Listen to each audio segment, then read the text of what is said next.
Once again, welcome back to virtual teaching. നമ്മൾ ഇന്ന് ഈ വീഡിയോ ഡിസ്കസ് ചെയ്യാൻ പോകുന്ന കോസ്റ്റ് അക്കൗണ്ടിങ് ഇമ്പോർട്ടൻറ്റ് ക്വസ്റ്റ്യൻസിൻ്റെ പാർട്ട് 2 വീഡിയോ ആണ്. പാർട്ട് 1 ഞാൻ അപ്ലോഡ് ചെയ്ത് കഴിഞ്ഞിട്ടുണ്ടായി. അപ്പോൾ ആ വീഡിയോ കാണാത്തവർക്ക് വേണ്ടി ആ വീഡിയോ ലിങ്ക് ഈ വീഡിയോ ഡിസ്ക്രിപ്ഷനിൽ ഇടുന്നതായിരിക്കും. നമുക്ക് വേഗം തന്നെ ക്വസ്റ്റ്യൻസിലേക്ക് കടക്കാം. അപ്പോൾ പാർട്ട് എ വീഡിയോയിൽ നമ്മൾ 7 ക്വസ്റ്റ്യൻസ് കംപ്ലീറ്റ് ചെയ്ത് അപ്പോൾ നമ്മൾ 8th ക്വസ്റ്റ്യൻ സ്റ്റാർട്ട് ചെയ്യാൻ പോണേ. സോ 8th ക്വസ്റ്റ്യൻ ആണ്, what do you mean by service costing and transport costing. So first one ആണ് service costing. Service costing or operating costing is a method of costing applied by those concerned rendering services rather than producing goods. അപ്പോൾ service കോസ്റ്റിങ്ങിൻ്റെ വേറെ നെയിമാണ് operating costing എന്ന് പറഞ്ഞിട്ടുള്ളത്. അപ്പോൾ ഈ ഒരു മെത്തേഡിൽ എന്ത് ചെയ്യുന്നത്, ഈ ഒരു മെത്തേഡ് മെയിനായിട്ട് യൂസ് ചെയ്യുന്നത് സർവീസ് റെൻഡർ ചെയ്യുന്ന കൺസേൺസ് അല്ലെങ്കിൽ ഓർഗനൈസേഷൻസ് ആയിരിക്കും ഈ ടൈപ്പ് ഓഫ് കോസ്റ്റിംഗ് ഫോളോ ചെയ്യുക. അവരെന്ത് ഗുഡ്സ് ഒന്നും അവർ പ്രൊഡ്യൂസ് ചെയ്യില്ല. അപ്പോൾ ഇങ്ങനെയുള്ള കമ്പനീസിൻ്റെ എക്സാമ്പിൾസ് ആണ് ഈ road transport, railway, airlines, hospitals, then water supplying companies. അപ്പോൾ ഇങ്ങനെയുള്ള കൺസേൺസ് ആണ് കൂടുതലും ഈ സർവീസ് കോസ്റ്റിംഗ് അല്ലെങ്കിൽ ഓപ്പറേറ്റിംഗ് കോസ്റ്റിംഗ് യൂസ് ചെയ്യുന്നത്. ഇനി നെക്സ്റ്റ് കോസ്റ്റിംഗ് ആണ് transport costing. Transport costing is the operating costing applied in transport services. Transport സർവീസിൽ അപ്ലൈ ചെയ്യുന്ന ഒരു ഓപ്പറേറ്റിംഗ് കോസ്റ്റിംഗ് ആണ് ട്രാൻസ്പോർട്ട് കോസ്റ്റിംഗ് എന്ന് പറഞ്ഞിട്ടുള്ളത്. അപ്പോൾ ട്രാൻസ്പോർട്ട് സർവീസസ് എന്ന് പറയുമ്പോൾ അതിലെ എല്ലാ മോഡ്സ് ഓഫ് ട്രാൻസ്പോർട്ടും വരും, like air, water, rail and road transport. Road transport എന്ന് പറയുമ്പോൾ അവരുടെ പാസഞ്ചർ ട്രാൻസ്പോർട്ട് ഉണ്ട്, ഗുഡ് ട്രാൻസ്പോർട്ട്. ഇതെല്ലാം എന്താണ് ട്രാൻസ്പോർട്ട് സർവീസസിൽ വരുന്ന തന്നെയാണ്. It may carry like trucks, bus, tempo, taxi, lorry. ഇതെല്ലാം എന്താണ്, ഇതെല്ലാം ട്രാൻസ്പോർട്ട് കോസ്റ്റിംഗിൽ വരുന്നതാണ്. നമ്മുടെ 9th ക്വസ്റ്റ്യൻ ആണ്, difference between operating costing and unit costing. First one point പറഞ്ഞിട്ടുള്ളത് മീനിങ് ആണ് ഓപ്പറേറ്റിംഗ് കോസ്റ്റിംഗിന്റെ യൂണിറ്റ് കോസ്റ്റിംഗിന്റെ. ഓപ്പറേറ്റിംഗ് കോസ്റ്റിംഗ് എന്താണ്, ഈ പ്രൊഡക്ഷൻ നടത്താണ്ട് സർവീസ് റെൻഡർ ചെയ്യുന്ന കൺസേൺസ് അല്ലെങ്കിൽ ഓർഗനൈസേഷൻ നടത്തുന്ന ഒരു മെത്തേഡ് ഓഫ് കോസ്റ്റിംഗ് ആണ് ഓപ്പറേറ്റിംഗ് കോസ്റ്റിംഗ് എന്ന് പറഞ്ഞിട്ടുള്ളത്. യൂണിറ്റ് കോസ്റ്റിംഗ് എന്താണ്, the industries which carry production നടത്തുന്ന ഇൻഡസ്ട്രീസ്, അതും പ്രൊഡക്ഷൻ കണ്ടിന്യൂസ് ബേസിസിലും അവർ പ്രൊഡ്യൂസ് ചെയ്യുന്ന ഓരോ യൂണിറ്റും ഐഡന്റിക്കലായിരിക്കും. അങ്ങനെയുള്ള ഇൻഡസ്ട്രീസ് നടത്തുന്ന അല്ലെങ്കിൽ കൊണ്ടുപോകുന്ന ഒരു കോസ്റ്റിംഗ് മെത്തേഡാണ് യൂണിറ്റ് കോസ്റ്റിംഗ് എന്ന് പറഞ്ഞിട്ടുള്ളത്. രണ്ടാമത്തത് കോസ്റ്റ് യൂണിറ്റ് എന്നത് ഓപ്പറേറ്റിംഗ് കോസ്റ്റിന്റെ കേസ് എടുക്കുകയാണെങ്കിൽ സിമ്പിളോ അല്ലെങ്കിൽ കോമ്പോസിറ്റോ ആയിരിക്കും. എന്നാൽ യൂണിറ്റ് കോസ്റ്റിന്റെ കേസ് എടുക്കുകയാണെങ്കിൽ കോസ്റ്റ് യൂണിറ്റ് എപ്പോഴും സിമ്പിൾ കോസ്റ്റ് യൂണിറ്റ് മാത്രമേ ഉപയോഗിക്കുള്ളൂ. ഇനി ഓപ്പറേറ്റിംഗ് കോസ്റ്റിങ്ങിന്റെ കീഴിൽ കോസ്റ്റിനെ മെയിനായിട്ട് 3ആയിട്ടാണ് ഡിവൈഡ് ചെയ്തിട്ടുള്ളത്, fixed, variable and semi variable. എന്നാൽ നമ്മുടെ യൂണിറ്റ് കോസ്റ്റിങ്ങിന്റെ കേസ് എടുക്കുകയാണെങ്കിൽ അവിടെ കോസ്റ്റിന് 2ആയിട്ട് മാത്രമേ ക്ലാസിഫൈ ചെയ്തിട്ടുള്ളൂ, പ്രൈം കോസ്റ്റും ഫാക്ടറി കോസ്റ്റും. ഇനി നെക്സ്റ്റ് ആണ് proportion of fixed cost. Total cost എടുക്കുകയാണെങ്കിൽ ഓപ്പറേറ്റിംഗ് കോസ്റ്റിങ്ങിന്റെ കീഴിൽ ഫിക്സഡ് കോസ്റ്റിന് ഒരു ഗുഡ് പ്രൊപ്പോർഷൻ തന്നെയുണ്ട്, നല്ലൊരു ശതമാനം ഫിക്സഡ് കോസ്റ്റ് തന്നെയാണ്. എന്നാൽ യൂണിറ്റ് കോസ്റ്റിന്റെ കേസ് എടുക്കുകയാണെങ്കിൽ ഫിക്സഡ് കോസ്റ്റ് വളരെ കുറവാണ് നമ്മുടെ ടോട്ടൽ കോസ്റ്റ് കേസ്. നെക്സ്റ്റ് ആണ് material cost. Direct material cost നമ്മുടെ ഓപ്പറേറ്റിംഗ് കോസ്റ്റ് വളരെ ലോ ആണ്. എന്നാൽ direct material cost total cost proportion ചെയ്യുമ്പോൾ കൂടുതലാണ് നമ്മുടെ യൂണിറ്റ് കോസ്റ്റിംഗിൽ. ഇനി procedure of recording. The procedure of recording various cost will vary according to nature of services. നമ്മൾ പ്രൊവൈഡ് ചെയ്യുന്ന സർവീസിന് നേച്ചർ അനുസരിച്ച് ആ റെക്കോർഡിംഗ് പ്രൊസീജിയർ മാറിക്കൊണ്ടിരിക്കും. പക്ഷെ എന്താണ്, യൂണിറ്റ് കോസ്റ്റിന്റെ കേസ് ആണെങ്കിൽ പ്രൊസീജിയർ ഓഫ് റെക്കോർഡിംഗ് എല്ലാം സെയിം തന്നെ ആയിരിക്കും, സിമിലർ ആയിരിക്കും ഫോർ ഓൾ ഗുഡ്സ് മാനുഫാക്ചർ. അവർ മാനുഫാക്ചർ എല്ലാ ഗുഡ്സിൻ്റെയും പ്രൊസീജിയർ ഓഫ് റെക്കോർഡിംഗ് എപ്പോഴും സെയിം ആയിരിക്കും. സോ നമ്മൾ 10th ക്വസ്റ്റ്യൻ ആണ്, റണ്ണിങ് കിലോമീറ്റർ കാൽക്കുലേറ്റ് ചെയ്യുന്ന ബേസിലുള്ള ക്വസ്റ്റ്യൻ ആണ്. നമുക്ക് ക്വസ്റ്റ്യൻ നോക്കാം. A bus operate 7 days in a week. ഒരു ബസ് ഓടുന്ന 7 days ആണ്. It makes 5 trips in a day covering a distance of 40 kilometers to and fro. അങ്ങോട്ടും ഇങ്ങോട്ടും 40 kilometer വെച്ച് കവർ ചെയ്തിട്ട് 5 ട്രിപ്പാണ് ആ ബസ് കൊണ്ടുപോകുന്നത്. Calculate the total running kilometre. ഇവിടെ കാണാൻ പറയുന്നത് എന്താണ്, ടോട്ടൽ റണ്ണിങ് കിലോമീറ്റർ ആണ്. ടോട്ടൽ റണ്ണിങ് കിലോമീറ്റർ ഉണ്ട്, അതേപോലെ ടോട്ടൽ പാസഞ്ചർ കിലോമീറ്റർ ഉണ്ട്. ടോട്ടൽ റണ്ണിങ് കിലോമീറ്ററിൻ്റെ ഫോർമുലയാണിത്. ഇത് പഠിക്കണം, എന്താണ്, ഡിസ്റ്റൻസ് കവേർഡ് പെർ ട്രിപ്പ്. ഒരു ട്രിപ്പിൽ എന്തോരം ഡിസ്റ്റൻസ് കവർ ചെയ്യുന്നു ഇൻറ്റു ട്രിപ്പ് പെർ ഡേ. ഒരു ദിവസം എത്ര ട്രിപ്പ് പോകുന്നു ഇൻറ്റു നമ്പർ ഓഫ് ഡേയ്സ്, എത്ര ദിവസമാണ് ട്രിപ്പ് കൊണ്ടുപോകുന്നത്. ഇപ്പോൾ പറഞ്ഞിട്ടുണ്ട് 7 days ആണ്, ഒരു വീക്കിൽ 7 days ഈ ബസ് ഓടുന്നുണ്ടെന്ന് പറഞ്ഞിട്ടുണ്ട്.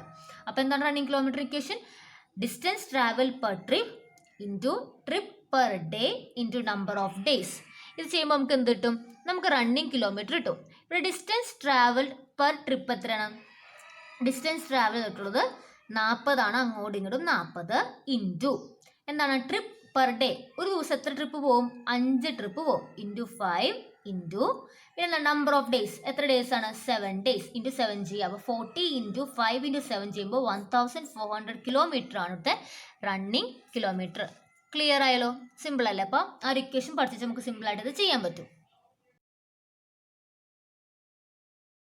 11th ക്വസ്റ്റ്യൻ ആണ് calculate passenger kilometre.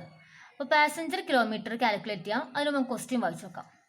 A bus operate 7 days in a week. നേരത്തെ പറഞ്ഞാൽ 7 days തന്നെയാണ്. It makes 4 trips in a day covering a distance of 50 km per trip to and fro, carrying 30 passengers on an average. 4 trip പോകും. 50 kilometre വെച്ചാണ് ഒരു trip.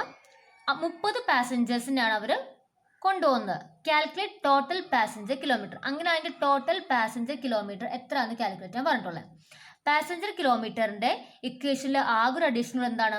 നമ്മുടെ running കിലോമീറ്ററിന്റെ equation എത്രയും അതിൻ്റെ ഒപ്പം ഇൻറ്റു നമ്പർ ഓഫ് പാസഞ്ചേഴ്സ് ചെയ്താൽ മതി. അപ്പോൾ distance per trip into trip per day into number of days into number of passengers ചെയ്താൽ നമുക്ക് പാസഞ്ചർ കിലോമീറ്റർ കിട്ടും. ഇവിടെ ഡിസ്റ്റൻസ് പെർ ട്രിപ്പ് എത്രയാണ്? ഇവിടെ 50 ആണ് ഡിസ്റ്റൻസ് പറഞ്ഞിട്ടുള്ളത്. അപ്പോൾ 50 ഇൻറ്റു ട്രിപ്പ് പെർ ഡേ. ഒരു ദിവസം എത്ര ട്രിപ്പ് പോകും? 4 ട്രിപ്പ് പോകും. Into 4 into number of days, എത്ര ഡേയ്സ് ആണ്? 7 days into number of passengers, എത്ര പാസഞ്ചേഴ്സ് ഉണ്ട്? 30 പാസഞ്ചേഴ്സ് ഉള്ള ഇൻറ്റു 30. അപ്പോൾ 50 ഇൻറ്റു 4 ഇൻറ്റു 7 ഇൻറ്റു 30 ചെയ്യുമ്പോൾ 42,000 പാസഞ്ചേഴ്സ് പെർ കിലോമീറ്റർ. ഇതാണ് പാസഞ്ചർ കിലോമീറ്ററിന്റെ കണക്ക്. സിമ്പിൾ അല്ലേ? അപ്പോൾ രണ്ടെണ്ണം ഉണ്ട്. റണ്ണിങ് കിലോമീറ്റർ ഇമ്പോർട്ടൻ്റ് ആണ്, പാസഞ്ചർ കിലോമീറ്ററും ഇമ്പോർട്ടൻ്റ് ആണ്. അപ്പോൾ നെക്സ്റ്റ് നമ്മൾ നോക്കാൻ പോകുന്ന ക്യാൻറ്റീൻ കോഷീറ്റ്, അത് ബന്ധപ്പെട്ടുള്ള ക്വസ്റ്റ്യൻ ആണ്. അത് പ്രിപ്പയർ ചെയ്യണം നോക്കാൻ പോകുന്നത്. സോ ക്വസ്റ്റ്യൻ നോക്കാം. RC private limited running a canteen for the benefit of his workman and provide necessary subsidy to the canteen.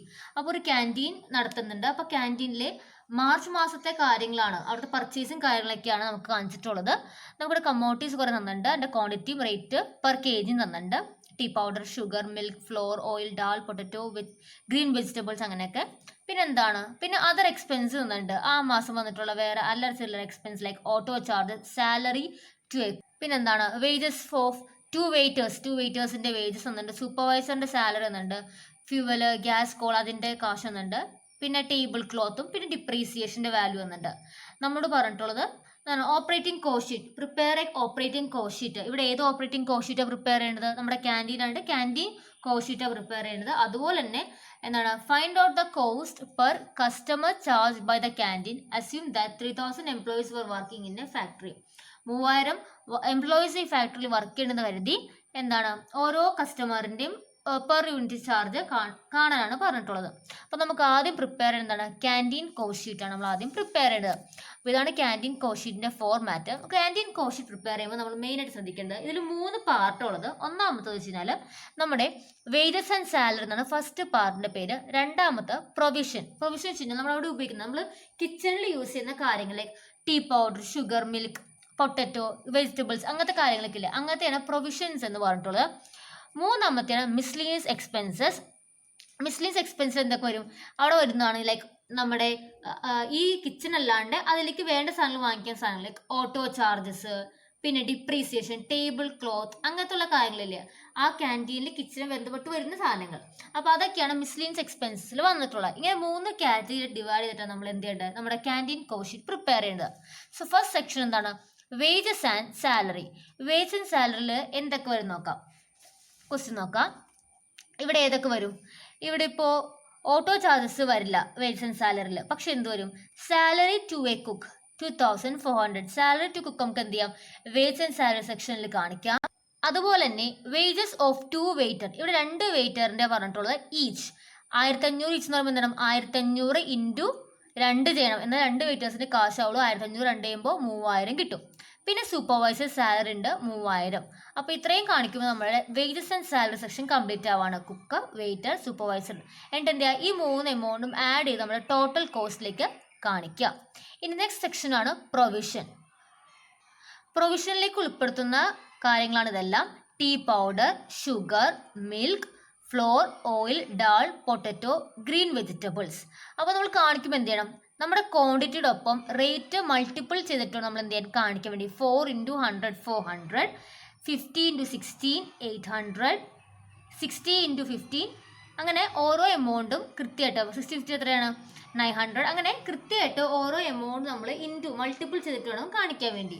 അതാണ് ഇവിടെ കാണിച്ചിട്ടുള്ളത്. നോക്കാം, ടീ പൗഡർ എമൗണ്ട് കാണിച്ചിട്ടുണ്ട് 400, ഷുഗർ 800, അങ്ങനെ എല്ലാ എമൗണ്ടും നമ്മൾ കൃത്യമായിട്ട് കാണിക്കുക. എന്നിട്ട് എന്ത് ചെയ്യുക, ഈ പ്രൊവിഷനിലെ എല്ലാ ഐറ്റംസിൻ്റെ എമൗണ്ട് കൂടി ആഡ് ചെയ്തിട്ടുള്ള എമൗണ്ട് നമ്മൾ ടോട്ടൽ കോളത്തിലേക്ക് കാണിക്കേണ്ടത്. അങ്ങനെ പ്രൊവിഷൻ കംപ്ലീറ്റ് ആവും. അടുത്ത് വരുന്നതാണ് നമ്മുടെ മിസ്ലീനിയസ് എക്സ്പെൻസസ്. അതിൽ വരുന്നതാണ് ലൈക്ക് ഓട്ടോ ചാർജസും അതുപോലെ തന്നെ നമ്മുടെ ഫ്യൂവൽ, ഗ്യാസ്, കോൾ, അങ്ങനത്തെ കാര്യങ്ങൾ, ടേബിൾ ക്ലോത്ത് ഒക്കെ മേടിക്കാനുള്ളത്, പിന്നെ ഡിപ്രീസിയേഷൻ, ഇങ്ങനത്തെ കാര്യങ്ങളൊക്കെയാണ് മെയിൻ വന്നിട്ടുള്ളത്. അപ്പോൾ ഓട്ടോ ചാർജ് നമുക്ക് ക്വസ്റ്റ്യൻ വന്നിട്ടുള്ളത് 200 രൂപയാണ്. അപ്പോൾ ഓട്ടോ ചാർജ് 200 കാണിക്കുക. അതിന് പിന്നെ അടുത്ത് കാണിച്ചിട്ടുള്ളത് ഫ്യൂവൽ ഗ്യാസ് ആണ്, അത് 1200 രൂപയാണ്, അത് കാണിക്കുക. പിന്നെ ഡിപ്രീസിയേഷൻ കാണിച്ചിട്ടുള്ളത് 1000 രൂപയാണ്, അതും ഡയറക്റ്റ് എഴുതുക.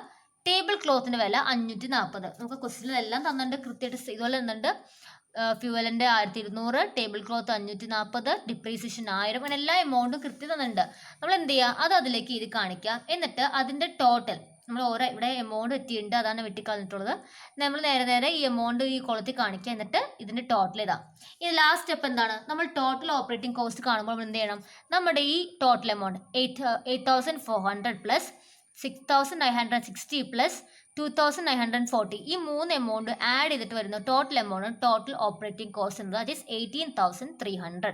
ഇപ്പോൾ നമുക്ക് എന്നിട്ട് ടോട്ടൽ ഓപ്പറേറ്റിംഗ് കോസ്റ്റ് കിട്ടി. നമ്മൾ പറഞ്ഞിട്ടുണ്ട്, നമ്മൾ അവിടെ ക്വസ്റ്റ്യൻ നോക്കുക, അവിടെ പറഞ്ഞിട്ടുണ്ട് എന്താണ്, find out the cost per customer charge by the canteen assuming that 3000 employees were working in a factory.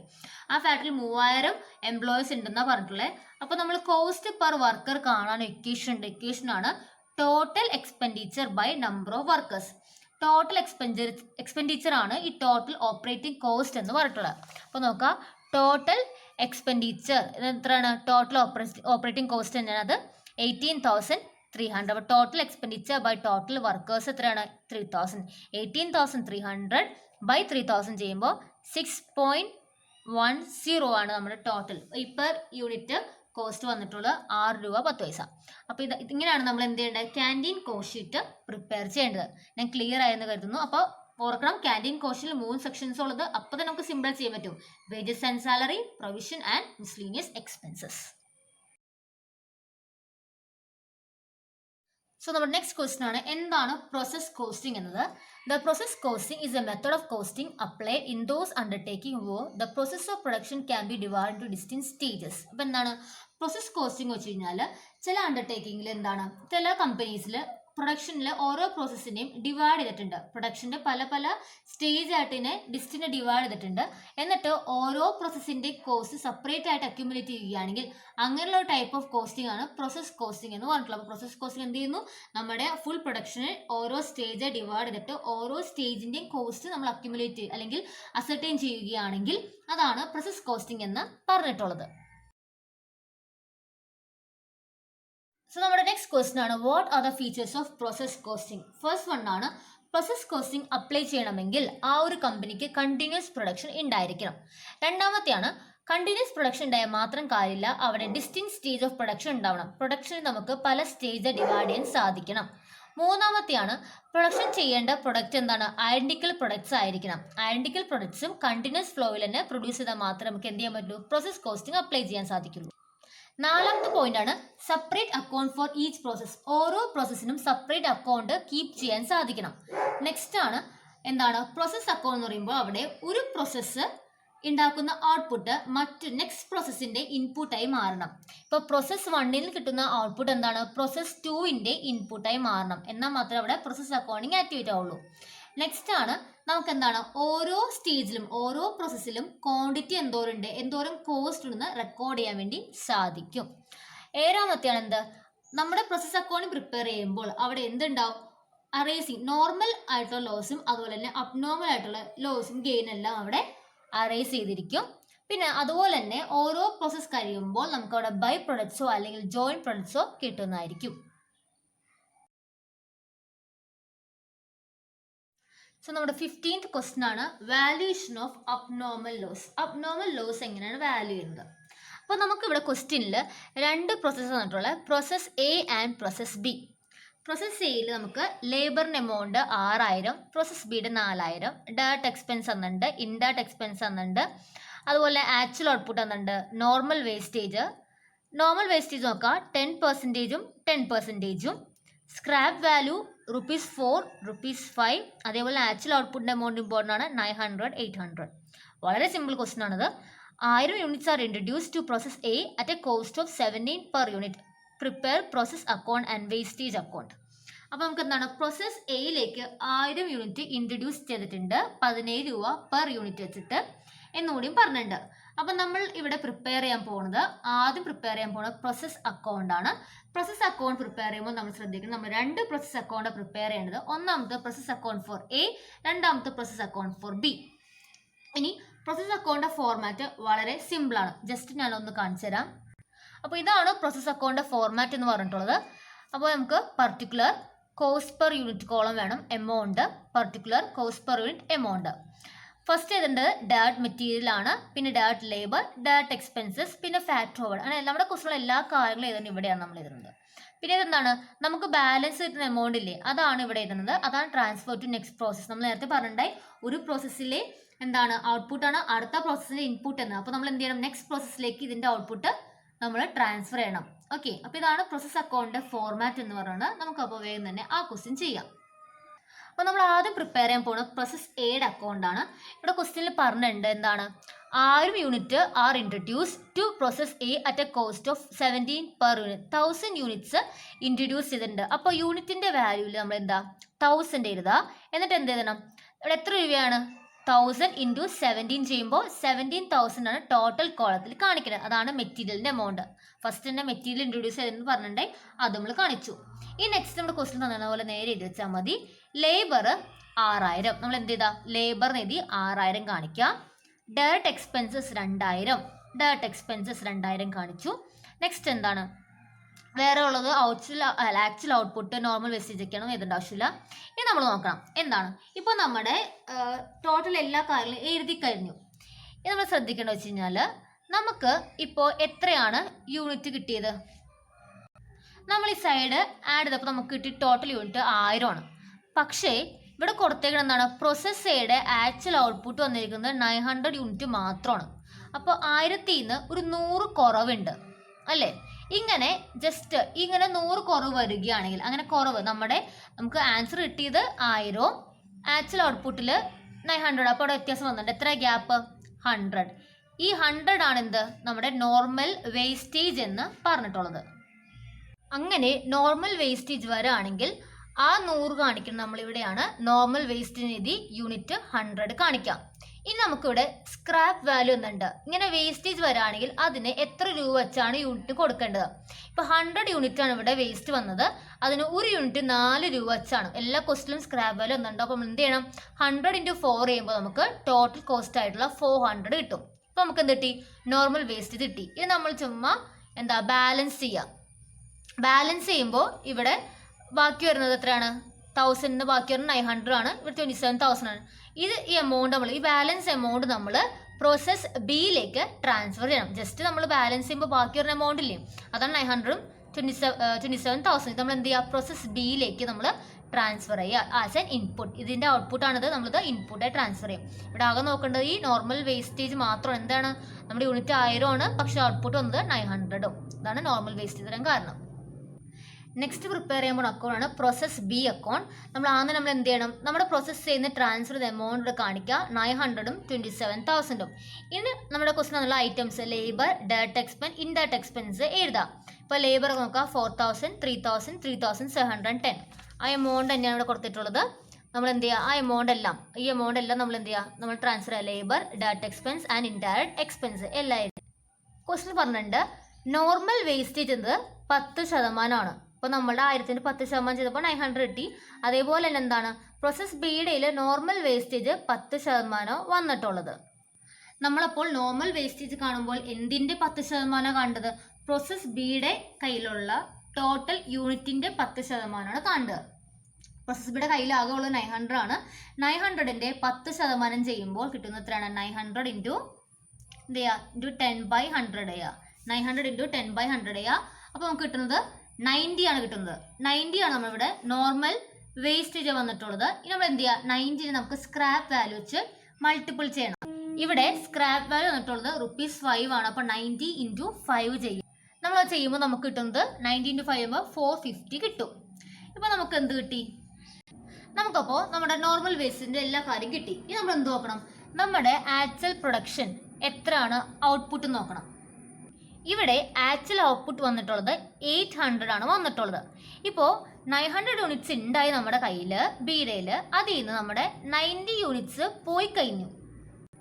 അങ്ങനെയാണെങ്കിൽ നമുക്ക് വരേണ്ടത് 810 ആണ് വരേണ്ടത്. പക്ഷേ നമ്മുടെ ക്വസ്റ്റ്യനിൽ വന്ന ആക്ച്വൽ ഔട്ട്പുട്ട് വെറും 800 മാത്രമാണ്. അതിനർത്ഥം എന്താണ്? ഈ 10 യൂണിറ്റ് അവിടെ പോയി. ഈ 10 യൂണിറ്റ് ആണ് നമ്മുടെ അബ്നോർമൽ ലോസ് എന്ന് പറഞ്ഞിട്ടുള്ളത്. അബ്നോർമലായി നമ്മുടെ കയ്യിൽ നിന്ന് പോയിട്ടുള്ള ലോസ് ആണിത്. അതാണ് അബ്നോർമൽ ലോസ്. അപ്പൊ നോർമൽ പോയ ലോസ് നമുക്ക് അറിയാം 10% ആണെന്നും. അത് കഴിഞ്ഞ് കുറച്ചപ്പോൾ നമുക്ക് വന്നിരിക്കുന്ന ടോട്ടൽ ഔട്ട്പുട്ട് 810 ആണ്. പക്ഷെ നമുക്ക് ക്വസ്റ്റ്യനിൽ വന്നിട്ടുള്ള ആക്ച്വൽ ഔട്ട്പുട്ട് 800 മാത്രമാണ്. അപ്പൊ 10 എവിടെ പോയി? അത് അബ്നോർമൽ ലോസ് ആണ്. നമ്മളപ്പോൾ ഇപ്പൊ കിട്ടിയ ഈ 10 എന്ത് ചെയ്യുക? അബ്നോർമൽ വേസ്റ്റേജ് ആക്കി കാണിക്കുക. നമ്മൾ നെക്സ്റ്റ് കണ്ടുപിടിക്കുന്നത് എന്താണ്? ഈ അബ്നോർമൽ വേസ്റ്റേജിന്റെ കോസ്റ്റ് ആണ്. അബ്നോർമൽ വേസ്റ്റേജിന്റെ കോസ്റ്റ് കാണാൻ ഒരു ഇക്വേഷൻ ഉണ്ട്. ആ ഇക്വേഷൻ വെച്ചാൽ നമ്മൾ എന്ത് ചെയ്യുക? കോസ്റ്റ് കാണാം. അപ്പൊ കോസ്റ്റ് ഓഫ് അബ്നോർമൽ ലോസ് കാണാനുള്ള ഇക്വേഷൻ ആണിത്. Normal cost of normal output by normal output into units of abnormal loss. ഇത്രയുള്ളൂ, സിമ്പിൾ ആണ്. നമ്മൾ ആദ്യം ഈ ടോട്ടലിൽ നിന്ന് നോർമൽ വേസ്റ്റേജിന്റെ ടോട്ടൽ മൈനസ് ചെയ്യുക. അതേപോലെ തന്നെ ഈ ടോട്ടലിൽ നിന്ന് നമ്മുടെ നോർമൽ വേസ്റ്റേജിന്റെ യൂണിറ്റ് മൈനസ് ചെയ്യുക. അപ്പോൾ ഈ ടോട്ടലിൽ നിന്ന് നോർമൽ വേസ്റ്റേജിന്റെ ടോട്ടൽ മൈനസ് ചെയ്യുക. അതുപോലെ ഗ്രാൻഡ് ടോട്ടലിൽ നിന്ന് നോർമൽ വേസ്റ്റേജിന്റെ യൂണിറ്റ് ടോട്ടൽ മൈനസ് ചെയ്യുക. അങ്ങനെ രണ്ടും കൂടി മൈനസ് ചെയ്യണം. അത് ഇൻറ്റു നമ്മുടെ ഈ അബ്നോർമൽ വേസ്റ്റേജ് യൂണിറ്റ് ആയ 10 ഇൻറ്റു ചെയ്ത് നമുക്ക് എന്ത് കിട്ടും? അബ്നോർമൽ ലോസിന്റെ കോസ്റ്റ് കിട്ടും. സോ ഫസ്റ്റ് നമ്മൾ ചെയ്തിട്ടുള്ളത് ഈ ടോട്ടൽ 37,710 മൈനസ് 450 ചെയ്യുക. അപ്പോൾ നമുക്ക് കിട്ടും എത്രയാണ്? 37,260 ഡിവൈഡഡ് ബൈ നമ്മൾ എന്ത് ചെയ്യണം? ഈ 900 മൈനസ് 90 ചെയ്യുക. അപ്പോൾ 900 മൈനസ് 90 ചെയ്യുമ്പോൾ കിട്ടുന്നതാണ് 810 ഇൻറ്റു അബ്നോർമൽ ലോസിന്റെ യൂണിറ്റ്. യൂണിറ്റ് എത്രയാണ്? 10 യൂണിറ്റ്. ഈ യൂണിറ്റ് വെച്ച് മൾട്ടിപ്പിൾ ചെയ്യും. ഇൻറ്റു 10 ചെയ്യുക. അപ്പോൾ കിട്ടുന്ന എമൗണ്ട് ആണ് 460 എന്നത്. ഈ എമൗണ്ട് നമ്മൾ എന്ത് ചെയ്യുക? ഈ അബ്നോർമൽ വേസ്റ്റേജിന്റെ ഇവിടെ ടോട്ടൽ കോളത്തിൽ 460 കാണിക്കുക. ഇനി നമ്മൾ ജസ്റ്റ് ടോട്ടൽ ചെയ്യുക. രണ്ട് സൈഡും ടോട്ടൽ ചെയ്യുക. ബാലൻസ് വരുന്ന ഈ സൈഡിലാണ്. യൂണിറ്റിൽ കുറവ് വരുന്ന 800ഉം ടോട്ടൽ കോസ്റ്റിന് കുറവ് വരുന്ന 36,800 ആണ്. ഈ രണ്ട് എമൗണ്ട് എന്ത് ചെയ്യുക? നമ്മൾ ഫിനിഷ് സ്റ്റോക്കിലേക്ക് ട്രാൻസ്ഫർ ചെയ്യുക. അപ്പം ഇങ്ങനെയാണ് പ്രോസസ് ബി അക്കൗണ്ട് പ്രിപ്പയർ ചെയ്യുക. അപ്പോൾ നമ്മളിവിടെ രണ്ടെണ്ണം കണ്ടുപിടിക്കാൻ പഠിച്ചു. നോർമൽ വേസ്റ്റേജും അബ്നോർമൽ വേസ്റ്റേജും. നോർമൽ വേസ്റ്റേജ് നമുക്ക് തന്നിട്ടുണ്ടാവും, അതനുസരിച്ച് ചുമ്മാ ചെയ്താൽ മതി. അബ്നോർമൽ ചെയ്താൽ നമ്മൾ ജസ്റ്റ് നോർമൽ വേസ്റ്റേജ് ടോട്ടൽ യൂണിറ്റിൽ നിന്ന് നോർമൽ വേസ്റ്റേജ് മൈനസ് ചെയ്യുക. അത് കഴിഞ്ഞിട്ടും എന്തെങ്കിലും കുറവ് നമ്മുടെ ഔട്ട്പുട്ടായിട്ട് മാച്ച് ആവുന്നില്ല കണ്ടാൽ ആ എമൗണ്ട് എന്താണ്? അതിനെ അബ്നോർമൽ വേസ്റ്റേജ് ആക്കി കാണിക്കുക. സിമ്പിൾ ആണ് കേട്ടോ.